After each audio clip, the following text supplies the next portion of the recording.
reaction won't be accepted.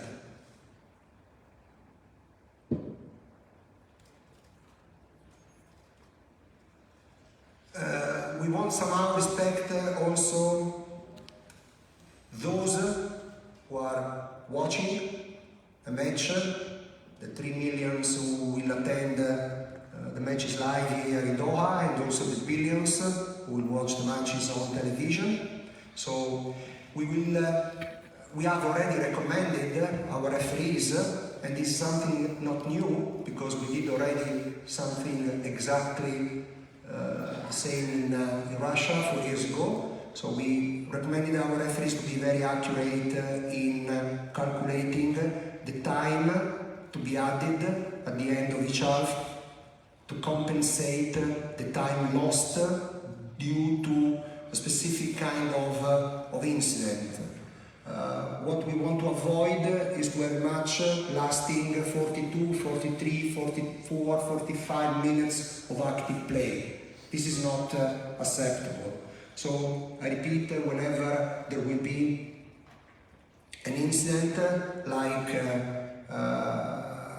an injury treatment, a substitution slot, penalty kick, red card, a celebration of a goal.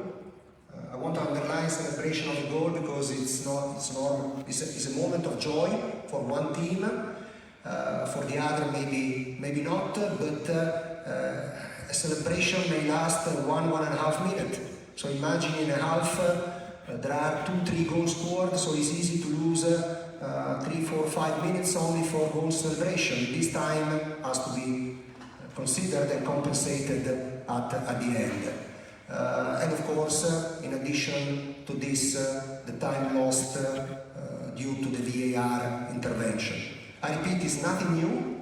Those who were at the press conference we had before the start of the World Cup in Russia 4 years ago certainly remember that we already said exactly the same.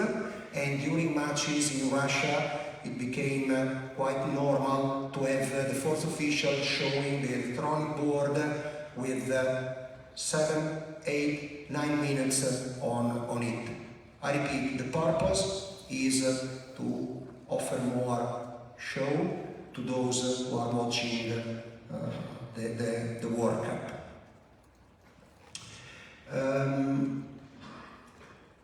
As you certainly know, this year we had no changes in the laws of the game, so there is nothing new, but one clarification which was given by IFAB in July this year concerning what has to be considered as deliberate playing related to law 11 to offside.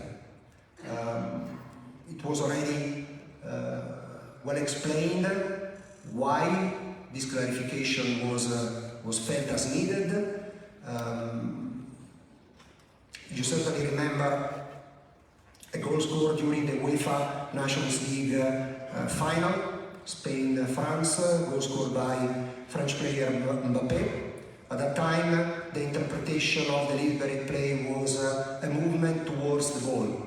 Whenever a defender moved towards the ball and then played or touched it, it was considered as deliberately playing the ball. And for this reason, the Mbappé goal was considered as valid in that match.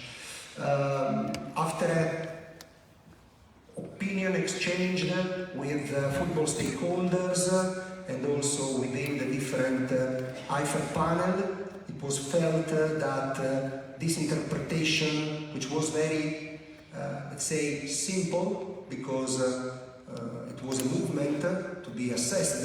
Assessing a movement is something very easy to be done, but it was felt as a bit unfair towards the defender, who many times doesn't want deliberately to play the ball, but made an attempt, an effort, simply to cut a pass in direction of an opponent.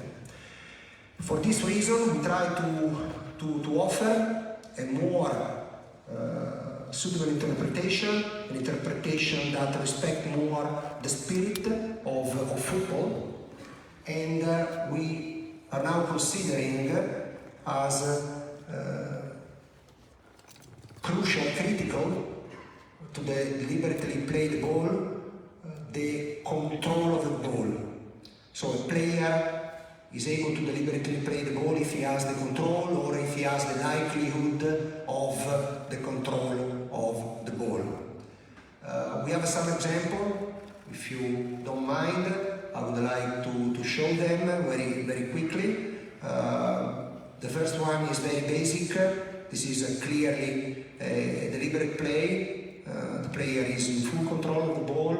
He wants to pass it back to the goalkeeper by chest, and of course this is a deliberate play. The second one means or shows that the player, the defender, has the full view, the full control of the view on the trajectory. The ball is rolling on the ground, so it's easy for him to get the control of the ball, and failing in doing this, it's only because of his mistake. So this cannot be a reason to consider the player as not deliberately playing the ball. So the third example is this one. Again, the player has full control of the trajectory, although the trajectory is not on the ground, it's coming from high, but he has control of the body, of his movement, so certainly also this one has to be considered as deliberately playing the ball. Although he failed in clearing the ball.